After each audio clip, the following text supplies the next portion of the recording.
topic of our presentation today is sustaining information and communication technology use among Canadians with at least one activity limitation. I'm Dr. Wendy Young, and my co-investigators are Dr. George Klima, Dr. Varesh Gadag, Dr. Lon Jen, and Dr. Irene Hardle. Our study is funded by the Canadian Institute for Health Research in Canada and the New Dynamics of Aging in the UK. In the next 10 minutes, I'm going to introduce the policy issue that we are addressing, very briefly go over the previous literature, talk to you about our study objectives, identify the methods that we used to look at this policy issue, what results we found, and then our conclusions. On our last slide, I'll give you the contact information and do encourage you to ask questions. Starting then with the policy issue, we're interested in looking at the digital divide, and that's defined as differential access to and use of the Internet according to socioeconomic and demographic lines. There is a very rich literature on users compared to non-users, and we know that there's a very strong association with age, income, and education. Now, why should we care about the digital divide? Well, more and more government information is being put online, and it's possible that those people who could benefit the most, i.e. poor people as well as poorly educated individuals, might not have access to that government information. Now, one of the concerns with the previous literature is that we're talking very simplistically about users compared to non-users.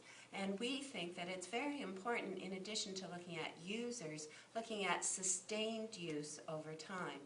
Back in 1998, Katz and Aspen reported that non-sustainers, i.e. the Internet dropouts, were younger, were poorer, and less well educated.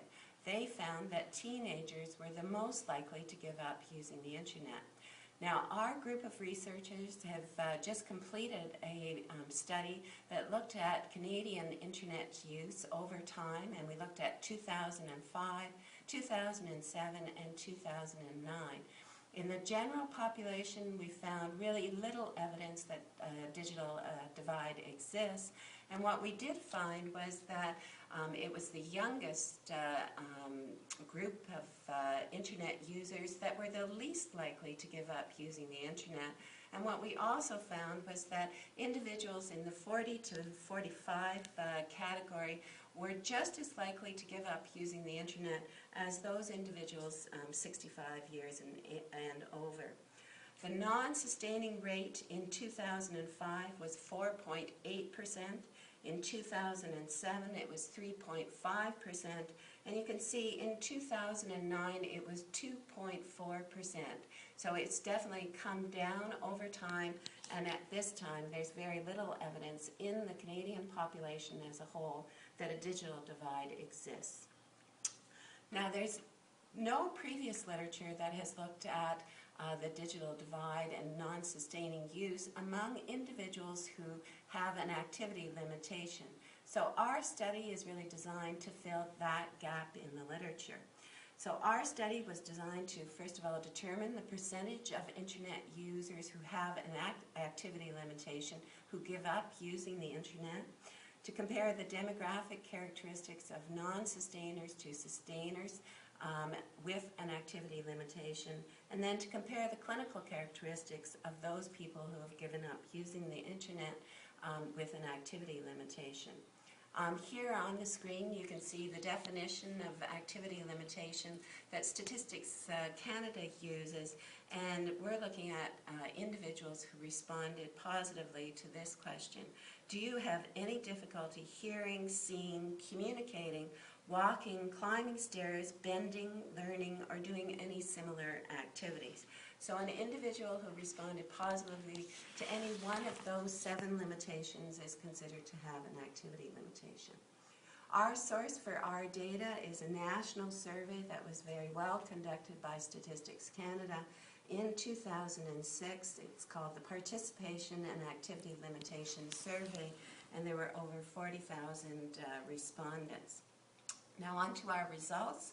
What we found was that Of the 40,000 plus individuals who responded to the activity limitation survey, 16.5% were identified as having an activity limitation.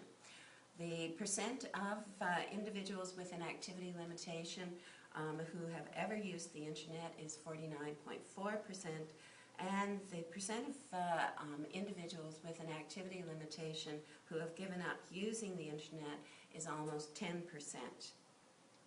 The demographics, this figure shows the characteristics of individuals with an activity limitation who continue to use the internet and compares it to those who have dropped out. You can see that females are slightly more likely to continue using the internet than males. People who reside in rural areas are much more likely to give up using the internet, and individuals who self-identify as French-speaking are slightly more likely to give up using the internet. We also found that there was an association with age, with older people, again, more likely to give up using the internet than younger, with an anomaly of individuals in the 40 to 45 category, again, just as likely to give up using the internet as the older age group. We found a very strong association with income, and those individuals who report no individual income, sources of income, are the most likely to give up using the internet. Marital status, again, we found that divorced individuals are overrepresented in the non-sustaining group. This figure shows the clinical characteristics of individuals with an activity limitation. The blue bar is all individuals with an activity limitation. The brown bar is non-sustainers, and the green bar is, the brown bar is sustainers, and the green bar is the non-sustainers. And what you see is that for every 10 individuals with an activity limitation, there are approximately 5 individuals who continue to use the internet and approximately 1 individual who gives up using the internet. And that is true whether the individual has a hearing limitation, a seeing limitation, a mobility limitation, or a pain limitation.